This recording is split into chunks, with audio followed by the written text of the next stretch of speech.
अस्सलाम वालेकुम जी। लोन के कपड़ों को जो है हम जिस तरह से मर्जी श्रिंक कर लेते हैं, लेकिन वो तरीका बहुत गलत होता है। सम टाइम होता है कि ब्रांड के कपड़े भी होते हैं, अनएक्सपेक्टेड बात होती है कि हम लोग परेशान हो जाते हैं कि भाई ये इसमें अरेब कैसे आ गई, ये कपड़ा कैसे हमारा ख़राब हो गया। तो आज मैं आपको बताती हूँ कि कपड़ों को श्रिंक करने का लोन का बेहतरीन तरीका क्या है।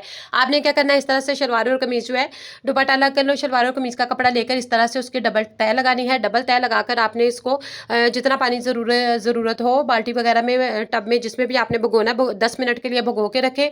उसी तरह से आप इसी तरह से हम क्या करते हैं, पूरा कपड़ा खोल के जो है ना उसको श्रिंक करते हैं, जिसकी वजह से रेब आ जाती है, हमारा कपड़ा खराब हो जाता है। ठीक है, हम फिर परेशान होते हैं, भाई मैंने तो बड़ा अच्छा ब्रांड का लिया था सूट, वो खराब किस तरह से हो गया। इस तरह से करें, 10 मिनट के बाद आप इसी तरह से निचोड़ के तो आप इसको इसी तरह से बस एक ही तय खोल के, और आपने जो कन्नी वाला ओपन वाला साइड होता है ना वो ऊपर किनारा करना है, और आप इसको तार पे फैला दे तो यकीन करें कपड़ा लोन का कभी भी रेब नहीं आएगी, कभी भी खराब नहीं होगा।